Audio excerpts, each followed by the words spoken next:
우리가 매일 쓰는 인공지능부터 5G 통신까지 이 모든 디지털 기술이 사실은 1948년에 나온 단 하나의 논문에서 시작됐다는 거 상상이나 해보셨어요? 이 사람이 바로 그 문을 연 클로드 셰넌입니다. 벨 연구소의 천재 수학자였죠. 그는 당시 누구도 제대로 묻지 않았던 정말 근본적인 질문 하나를 던집니다. 바로 이겁니다. 정보란 대체 무엇인가? 이 단순해 보이지만 어마어마하게 심오한 질문에서부터 디지털 혁명의 심장부로 들어가는 우리의 여정이 시작됩니다. 셰넌은 자기 논문에서 메시지가 무슨 뜻인지는 아예 신경 끄자고 해요. 그건 너무 주관적이잖아요. 대신 그가 원했던 건 딱 하나였어요. 정보를 무게의 길이처럼 누구나 똑같이 잴 수 있는 그런 객관적인 단위로 만드는 거였죠. 여기서 셰넌의 정말 혁명적인 생각이 등장하는데요. 정보는 우리가 이미 아는 게 아니라는 거예요. 오히려 우리가 뭘 새롭게 알게 됐는가, 즉 얼마나 놀랐는가를 재는 척도라는 거죠. 예측이 틀렸을 때 그 불확실성이 줄어드는 만큼이 바로 정보라는 겁니다. 자, 그럼 이 놀라움이라는 걸 대체 어떻게 잴 수 있을까요? 숫자로 말이에요. 셰넌은 이 해답을 찾기 위해 물리학에서 아주 강력한 도구 하나를 빌려오게 됩니다.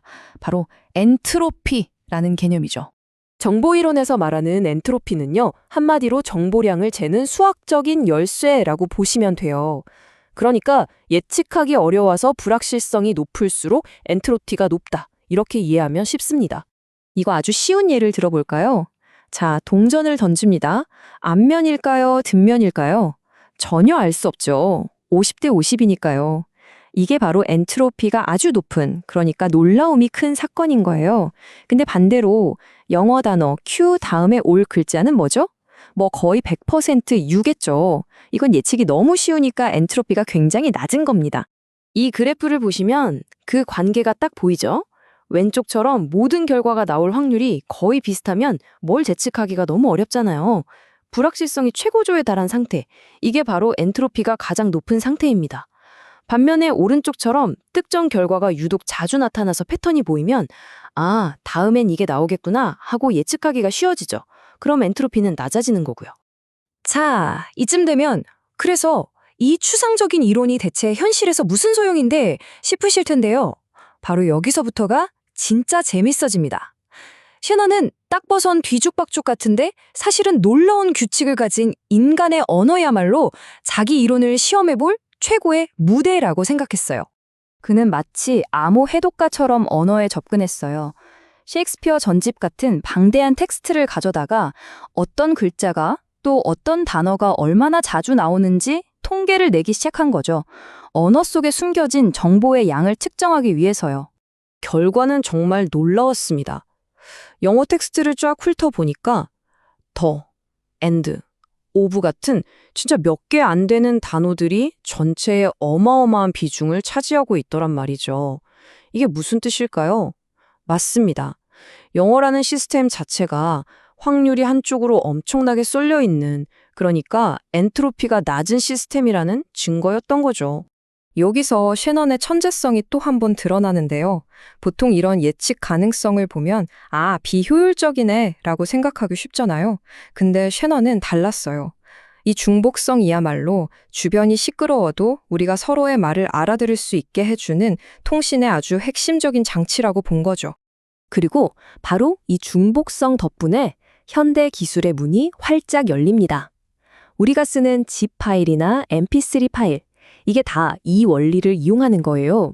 이 다이어그램처럼 자주 나오는 데이터, 예를 들면 the 같은 단어에는 아주 짧은 코드를 주고 주키니처럼 거의 안 나오는 단어에는 긴 코드를 주는 식으로요. 이렇게 해서 전체 파일 크기를 말도 안 되게 줄일 수 있는 겁니다. 자, 그럼 이 추상적인 수학이 대체 어떻게 오늘날 우리 주변의 이 모든 기술들을 만들어냈을까요? 한번 보시죠. 우리가 매일 음악을 스트리밍하고 사진을 JPG로 저장하고 파일을 집으로 압축하는 거, 또 5G 통신으로 끊김없이 통화하고 안전하게 메시지를 주고받는 이 모든 기술의 뿌리에 셰넌의 정보 이론이 자리 잡고 있습니다. 특히 요즘 화두인 GPT 같은 인공지능 언어 모델은 셰넌 이론의 직계 후손이라고 할 수 있어요. AI가 다음 단어를 예측하는 건 사실 엄청난 확률 계산 게임이거든요. 이 문맥 뒤에 나올 수 있는 수많은 단어들 중에서 어떤 단어가 가장 놀라움을 줄여주는지, 즉 엔트로피를 가장 낮추는지를 계산해서 가장 그럴듯한 단어를 뱉어내는 거죠. 근데 셰넌의 아이디어는 여기서 멈추지 않았어요. 그 영향력이 어찌나 컸던지 공학의 울타리를 훌쩍 넘어 물리학자들이 우주 전체를 바라보는 관점까지 바꿔놓게 됩니다. 혹시 이 세상 자체가 정보로 이루어진 건 아닐까? 하는 엄청난 질문을 던지게 만든 거죠.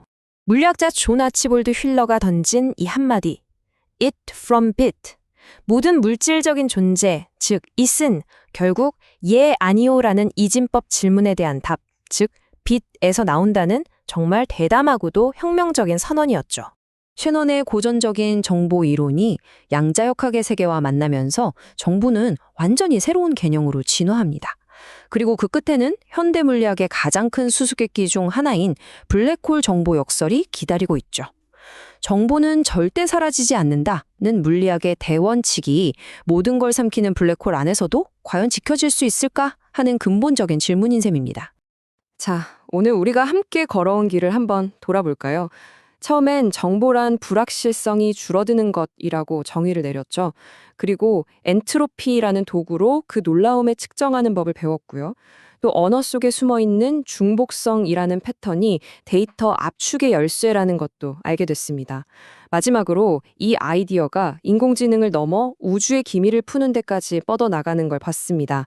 만약 정부가 정말로 이 세상의 가장 근본적인 재료라면 우리는 이제 이 강력한 코드를 손에 쥐고 다음에 어떤 질문을 던져야 할까요?